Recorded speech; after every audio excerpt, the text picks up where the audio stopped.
What's up, everyone? So I'm going to be telling you about a situation that happened last week. So for those of you that may not know, I own a exotic and sports car rental company called Drive Rentals in Los Angeles, California. I've been in the car industry for over 10 years. I've been doing the rentals for about 8 years. So it's been quite a while. So I've been through a lot of things in this industry. This particular rental was not one of my rentals. It's my friend's company, but I'm the one who inevitably got the car back. I don't know why everyone wants to contact me when it comes to getting their cars back, but I always find the cars for people in my own cars when situations like this happen. Just because I've been doing it so long, I kind of know the minds of these guys and all the tricks that they have to try to steal these rental cars. This Rolls Royce Dawn, it's a 2017 black, very unique with a red interior. And my friend's company had actually rented it out on TURO, which is surprising, because if you know TURO, they do a really pretty good security and verification process for all their renters. So it's pretty surprising to happen on their platform. But I'm not going to say his name, but he called me. Actually, I don't think he cares. So Richard calls me. He tells me, hey, this is the second time this Dawn has been stolen. Keep in mind. So the first time it was stolen, I don't know. I'm not sure where he rented it at. I don't think it was on Turo because they have a company outside of Turo. But the first time they stole it, the car was wrapped white. They put 22-inch black wheels on it. They pretty much disguised the car. They changed the VIN. They changed the plate, and I caught them in the process of selling the car in Westminster, California, which, if you're familiar, that's in Orange County. We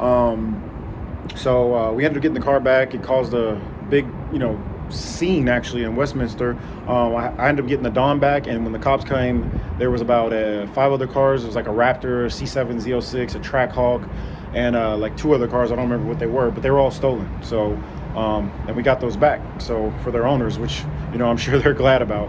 So that was the first time this car was stolen. The second time, I guess Richard had pretty much given up on rentals as far as the outside rental world, and he put his cars on Turo because he thought they would be safe. It's not the case. So he rented the car on Turo. The guy, they did the check-in, check-out process.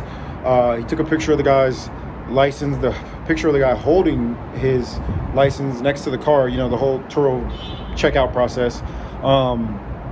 Nothing crazy, So I think the guy had the car for 4 days. On the second day, one of the trackers was removed, but I think Richard had thought it was just offline, so he didn't panic. Come the 4th day, the day the car's supposed to return, the next tracker went offline. So when that tracker went offline, he calls me. He calls the guy first. The guy's not answering, of course. That's just what these guys do. So he called the guy. The guy didn't answer. So about 5-6 hours went by, no answer from the guy's phone going to voicemail. He calls me, hey, I think someone stole my Dawn. And I'm like, where'd you rent it? He's like, on Turo. I'm like, oh shit, someone stole your Dawn on Turo? He's like, yeah. So, he gives me the access to his tracker. I'm trying to check his tracker. They're both offline. Two trackers are offline. But what these guys don't understand that steal these cars is that these trackers log everywhere that you go.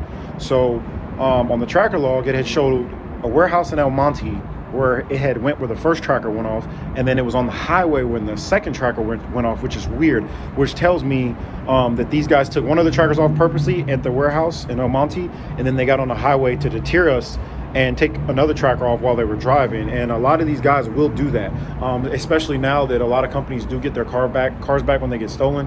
These guys are trying to become more slick, which they really aren't slick, because we know this whole industry and rental game a lot better than these guys do who steal the cars. So so I started looking for the car. I utilize social media when it comes to getting cars back. I'm a part of a lot of big car pages. My own page is pretty big myself, and I have a lot of friends with a couple million followers. So what I do is anytime these cars go missing, I have people post them with a reward. So we put up like a $3,000 reward just for any information. Nobody sees the car. 2-3 days go by, still no car, no anything. I get a few companies that start messaging me on Instagram, and they're like, hey, we recognize that guy. He tried to steal a car from us. Well, he actually did. So the same guy who stole the Dawn stole a Rolls Royce Cullinan the same week and a Lamborghini Urus. They got the Urus back because it had a backup tracker on it, and they got the Cullinan back because it had a backup tracker on it. So both those vehicles were at the same warehouse in El Monte where the Rolls-Royce Dawn's tracker was taken off at, which is not a coincidence. So they're telling me the whole story and everything about how they got their cars back. So immediately I'm on detective mode. I'm going over here to this warehouse. I go to this warehouse. It's really weird to me because it was in a really weird area, really low-key area, so I could see how something like this could happen. But when I got over there, it was just an upholstery shop and a cell phone repair store. So I get over there, I start asking some questions. No one knew anything. No one saw any Rolls Royce. They kind of laughed at me when I said a Rolls Royce, so which is pretty crazy because you don't see cars like that in El Monte. So no one had seen the car, but the tracker 100% tracked at that warehouse. And another company who had their Lamborghini Urus stolen told me where to look for the car. You're like, hey, we found our Urus in the back behind some box trucks. It was hidden. We got it back. So, I looked. I waited out at this warehouse for multiple days. Nothing there. So I'm like, okay. Another company that lost their Rolls Royce Cullinan told me they found it at this hotel in Beverly Hills. And it was in, basically stashed in a parking garage. So, I went to the parking garage, didn't see anything, but they were very sure that I was going to find it there because their Cullinan was found there, and it was the same guy. So they sent me a picture of the guy that stole their Rolls-Royce Cullinan, and it was the same guy who stole the Rolls-Royce Dawn, which is not a coincidence, So this same guy, same clothes and everything. I'm going to put a picture up here so you guys can see it. Didn't change his clothes, same exact clothes, same exact everything, same ID, stole this Cullinan. So we waited for like probably, I want to say 2-3 days. We just kept checking, nothing. So finally, I think it was probably like on the 4th or 5th night, we went back to the place where they said they found their Rolls Royce, and lo and behold, the car was there. So it was a private residence, and there was a gate, but you could see through the gate, so I could see the car in there. So we got inside, verified it was the car, and so this is the crazy part. So again, a lot of guys are like, how do people steal cars? Do you guys not have trackers? Let me tell you, these guys who are stealing cars in the car rental industry, they're very, very smart. Okay, they know about trackers. They have tools that can find trackers. They know about kill switches. They know about pretty much everything we can do. They know about. So you're in one of those situations where you're basically trying to combat these guys, and they're up to date on all the technology that we use. So they pretty much removed all the trackers. When I found the car, the VIN was switched on the window. So they don't scratch it off, but what they do is they put a sticker VIN that looks like a real metal VIN. It's crazy, over the VIN. So the VIN was changed.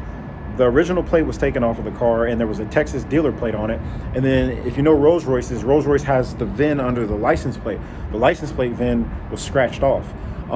So these guys know what they're doing. So another thing we found out a little later, I'll get to that, is they disabled the SOS Rolls-Royce system, which is pretty much kind of like the OnStar for Rolls-Royce. They disabled it because when we called Rolls-Royce and tried to get them to unlock the door to the car, they couldn't unlock it. There was no signal being sent. So these guys are really, really good at what they do. So so we called the cops over there. It took them forever. They got there. It took about an hour or so. But because it was a private residence, which is it was like a hotel, but a residence side of the hotel, the LAPD could not touch the car. So we had to call the California Highway Patrol, who has a detective on the stolen car thefts around LA, and they were able to, get the car. So we don't have another key to it. We did have to put it on dollies and push it out of the garage. But the crazy part about the situation is, the property manager watched the cameras to see who was driving the vehicle. So he went to the residence of the guy who was driving the vehicle, and 3 guys came downstairs. So when they were coming downstairs, I don't think he told them it was cops. So when he came downstairs and he realized it was cops, the guy who actually, had the car, he took off running. So of course he had the key. The cops tried to chase him. Everyone tried to chase him. He got away. I don't know where he went, but he did get away. We ended up towing the car. We told the LA California Highway Patrol actually took the car because they do want to verify that it is the car. I mean, we know it is because everything was, it's pretty distinctive stuff on the car, black grill. There's certain wheels that Richard had put on the car. It was just a lot of little things. I mean, you could tell it was the car, obviously. But, they still have to do a verification process. So they did take the car. They did end up calling Richard the next day and saying, hey, we plugged it to the ODB. The VIN came back as it is your car. So, these car thieves are getting pretty crazy out here. So don't think just because your car's on Turo, it can't be stolen, because these guys are getting really, really slick. And the crazy thing about it is the guy's information was real on his ID, but it was someone else's information with his picture on it, and he looks similar to the guy whose ID that he stole. So, I guess when he went through Turo's verification process, it didn't catch it. But yeah, so we got the Don back. But I know we put a dent in that guy's pocket that got the car, because I'm pretty sure, like the officer told me, it was in the process of being sold just like last time. They were going to sell it. They did get a real dealer plate from a real dealership in Texas. I'm not going to say the place because, I want to do some investigating before, I put their name out there, because I don't know if he actually did get that from them or he had someone, that he paid to get a real dealer plate from Texas. But either way, it was a real plate. And we verified that. So it's pretty crazy. But, yeah, man. So, that's just some of the stuff we deal with in this industry, so I don't really panic. I haven't, luckily, knock on wood, I haven't had that happen to any of my cars in a very long time. But a lot of my friends' companies, they do. They have it happen actually, quite often, because a lot of people don't understand is that, when you're renting out exotics and you're giving people, $200,000, $300,000, $400,000 cars, you're going to attract the crowd of people that are stealing them every now and then, because they're going to test to see how, if they can get one past you, they're going to do it. And it's going to be the one time that you don't expect it. You may have gotten, 10, 15 rentals. They went good, no accidents, no nothing. And you got your guard down, and on that 16th time, they'll get you. And that's how these guys work. And I'm actually really surprised that it's Turo where it happened at, because you just don't hear about that happening too often on Turo. But of course, Turo was no help. They sent their little investigator. He didn't do anything. I'm the one that actually found the car. But, yeah, man, so that's the situation with the Rolls-Royce Dawn. And currently, man, we're still looking for quite a few cars. There's a missing Lamborghini Urus. There's my friend's actual Aventador that's missing, Aventador SVJ, which was stolen on the first rental.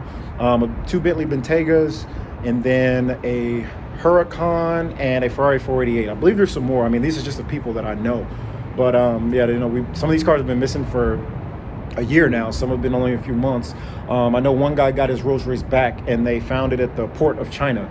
So yeah, man, it's a really, really, really rewarding business, but a really risky business at that too. So yeah, but that's just a quick little update on a situation we had. I have a lot more stories like this. I'm gonna start posting a lot more about them. Rentals and stuff like that. A lot of things that we go through on a daily. So I'm gonna start posting some of that stuff. But yeah, that's just a little story that happened, and yeah, I got it back. So the owner's pretty happy, but I don't think he'll be renting cars anymore. But yeah, stay tuned for some more content, and I'm gonna bring some more interesting stories from the car rental business.